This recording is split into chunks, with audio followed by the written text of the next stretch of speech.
चांदवड नगर परिषद प्रभाग क्रमांक 8 मध्ये काँग्रेसचे ॲडव्होकेट अनवर पठाण यांची प्रभावी उमेदवारी चर्चेत। चांदवड नगर परिषदेच्या निवडणुकीची धामधूम सुरू होताच प्रभाग क्रमांक 8 मध्ये राजकीय हालचालींना वेग आला आहे। भारतीय राष्ट्रीय काँग्रेस पक्षाकडून ॲडव्होकेट अनवर रमजान पठाण हे अधिकृत उमेदवार म्हणून निवडणूक रिंगणात उतरलेले असून उच्च शिक्षित, विचारवंत आणि सर्वसमावेशक नेतृत्व म्हणून त्यांची ओळख अधिक ठळक झाली आहे। गेल्या 5 वर्षांपासून काँग्रेस पक्षात सक्रिय कार्यरत असलेल्या पठाण यांच्याकडे सध्या महाराष्ट्र प्रदेश काँग्रेस कमिटीच्या सरचिटणीस पदाची जबाबदारी आहे। तसेच अल्पसंख्याक विभागातही त्यांनी सातत्याने भरीव काम केले आहे। समाजकारणाची आवड, नागरिकांची जवळीक आणि लोकसंग्रहाची शैली यामुळे प्रभागात त्यांचे मजबूत संघटन तयार झाले आहे। प्रभाग क्रमांक 8 हा चांदवडचा ओळखप्राप्त आणि महत्त्वाचा प्रभाग मानला जातो। सोमवारपेठ या व्यापारीदृष्ट्या महत्त्वाच्या भागाचा समावेश असल्याने विकासाची मोठी क्षमता येथे आहे, असे पठाण यांनी नमूद केले। निवडून आल्यानंतर सोमवारपेठेचा सर्वांगीण विकास, महिलांच्या सक्षमीकरणासाठी उपक्रम आणि युवकांसाठी रोजगाराभिमुख योजना राबवण्यावर ते विशेष भर देणार आहेत। व्यावसायिक व निवासी परिसराची सुरक्षा वाढवण्यासाठी सोमवारपेठेसह संपूर्ण प्रभागात आधुनिक सीसीटीव्ही कॅमेरे बसवणे, LED स्ट्रीट लाईटची उभारणी आणि तातडीच्या नागरी सुविधांच्या उभारणीसाठी ते सज्ज असल्याचे त्यांनी स्पष्ट केले। मला नागरिकांची एक संधी मिळाली तर प्रभाग क्रमांक 8चा सर्वांगीण विकास करून दाखवेन, असा ठाम विश्वास ॲडव्होकेट अनवर पठाण यांनी व्यक्त केला असून त्यांच्या उमेदवारीमुळे प्रभागातील निवडणुकीची लढत आणखी रंगतदार बनली आहे। नमस्कार, मी ॲडव्होकेट अनवर पठाण। मी गेल्या 5 वर्षापासून काँग्रेस पक्षामध्ये सक्रिय कार्यकर्ता म्हणून काम करत आहे। मी सध्या महाराष्ट्र प्रदेश काँग्रेस कमिटीला सरचिटणीस म्हणून अल्पसंख्याक विभागामध्ये गेल्या वर्षभरापासून काम करत आहे। माझा वकिली व्यवसाय असल्यामुळे आणि समाजकार्याची मला आवड असल्यामुळे आणि या समाजकार्याच्या आवडीमुळे मला या काँग्रेस पक्षाने इथे मला उमेदवारी दिलेली आहे। समाजकार्यात येण्याची प्रेरणा कुठून मिळाली भाऊ, काय सांगा? मुळात म्हणजे काय की मी जेव्हा विधी शाखेला प्रवेश घेतला तेव्हापासूनच मला समाजकार्याची जी आवड आहे ती होती।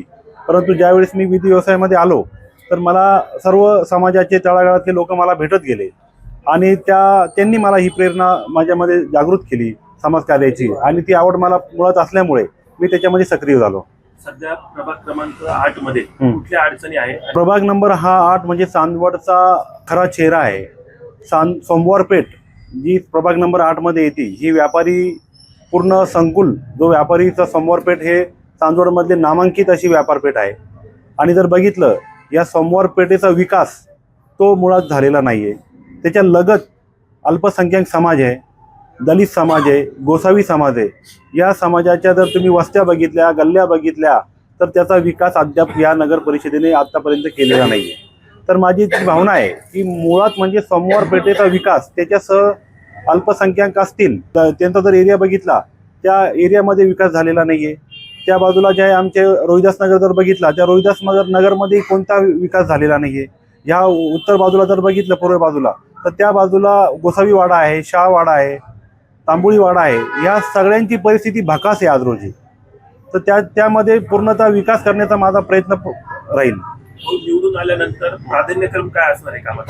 निवडून आल्यानंतर प्रथमतः माझा प्राधान्यक्रम राहील की जे युवक आहे त्या युवकांसाठी मला त्यांना जे माझ्या अखत्यारीत आहे त्यांच्यासाठी युवकांना, महिलांना सक्षमीकरण करणार आणि सोमवारपेठेमध्ये पूर्ण जो व्यावसायिक एरिया आहे त्यामध्ये CCTV लावणार। त्याच्यामध्ये अल्पसंख्याकच्या एरियामध्ये रोहिदास नगरमध्ये CCTVचं माझं प्रथम प्राधान्य राहील आणि LED लाईट। कारण रात्री जे आहे ना, रात्री आपण कोणत्याही सोमवारपेठ जर सोडली तर कोणत्याही एरियामध्ये आपण रात्री आज जाऊ शकत नाही, अशी परिस्थिती या चांदवड शहराची। जाता जाता प्रभाग क्रमांक 8 मधील नागरिकांना काय आवाहन कराल? मी प्रभाग नंबर 8च्या सर्व सुज्ञ मतदार बंधू आणि भगिनींना आवाहन करतो की उद्या 2 तारखेला नगरपालिकेचे हे जे मतदान होणार आहे, या मतदानामध्ये तुमचा आशीर्वाद मला बहुमताने द्या आणि मला या सोमवारपेठेचा, अल्पसंख्याक समाजाचा, रोहिदासदारांचा, गोसावी वाडा, शाह वाडा, तांबोळी वाडा, शाह वाडा या सर्व एरियाचा, वस्तीचा चेहरा मोहरा बदलण्यासाठी मला तुम्ही जे आहे एक संधी द्या। आज चांदवड नगर परिषदेच्या निवडणुकीच्या पार्श्वभूमीवर आज आम्ही सर्वजण येथील भारतीय राष्ट्रीय काँग्रेसच्या अधिकृत उमेदवारांच्या प्रचाराकरता आलेलो आहे। खरं प्रचाराला येण्याच्या आधी आम्ही या गावामध्ये फिरलो, अनेक परिचित लोकांना भेटलो आणि या भकास चांदवडचा विकास करण्याकरता ज्या पद्धतीने काँग्रेस पक्षाच्या उमेदवारांना, धर्मनिरपेक्ष उमेदवारांना जो प्रतिसाद आम्हाला बघायला मिळतोय तो अतिशय वाखाणण्याजोग आहे. आपण बघितलं असेल मागच्या काही काळामध्ये काही घडामोडी या चांदवड तालुक्यात घडल्या आणि ज्या पक्षाने, आमच्या पक्षाने जे जे नेतृत्व तयार केले ते वेळेवर पक्षाला सोडून गद्दारी केली. परंतु जनमानसामध्ये आजही काँग्रेस पक्षाबद्दल, आजही पंजा या निशाणीबद्दल जी भावना चांदवडकरांची आहे ती दिसून येते. मी आता प्रभाग क्रमांक 8 मध्ये आहे. आमचे ॲडव्होकेट अनवर पठाण उभे आहेत, आमच्या विशाखाताई जगताप उभ्या आहेत. यांच्या निवडणुकीच्या माध्यमातून फिरत असताना अतिशय चांगला प्रतिसाद मिळतोय. महाराष्ट्रात असेल, नाशिक जिल्ह्यात असेल, ज्या पद्धतीने भारतीय राष्ट्रीय काँग्रेसच्या उमेदवारांना प्रतिसाद मिळतोय, मला खात्री आहे की हे सर्व उमेदवार उत्तम मताने निवडून येतील. खास करून या चांदवडमध्ये, या चांदवड शहराला ज्या ज्या नेत्यांनी वेटीस धरलेले आहे, मला असं वाटतं त्यांना कुठेतरी चपराक या निवडणुकीच्या माध्यमातून मिळेल. अतिशय सामान्य घरातले, अतिशय सामान्य घरामधले हे आमचे सर्व उमेदवार आणि सामान्य जनतेशी नाळ जोडलेले उमेदवार आहे. आणि मला खात्री आहे की भारतीय राष्ट्रीय काँग्रेसचे आमचे अनवर पठाण असतील, विशाखाताई जगताप आणि इतर सगळे उमेदवार प्रचंड मताने निवडून येतील. मी तुम्हाला सांगतो, अनवर पठाण हा वकिली पेशाचा माणूस असून सुद्धा तर त्या माणसाचं असं आहे कार्य का त्यांनी लोकांकरता खूप कामं केलेले, सामाजिक दृष्टिकोनातून म्हणा किंवा कशाही कोणातून, पण चांगलं काम केलेलं आहे त्यांनी. आणि वकिली पेशा असल्यामुळे तरी पण ते गोरगरीब लोकांचे कामं पुढे नेतात आणि चांगल्या पद्धतीने काम करणारा माणूस आहे. तरी पण यांच्या बाबतीत आमची पॉझिटिव्ह भूमिका अशी आहे का यांना लोकांनी मतदान करून निवडून द्यावे. की मी माजी नगरसेवक अशफाक इसाक खान तुम्हाला सांगतोय का मी स्वतः, माझी कोर्टामध्ये केसेस चालू आहे.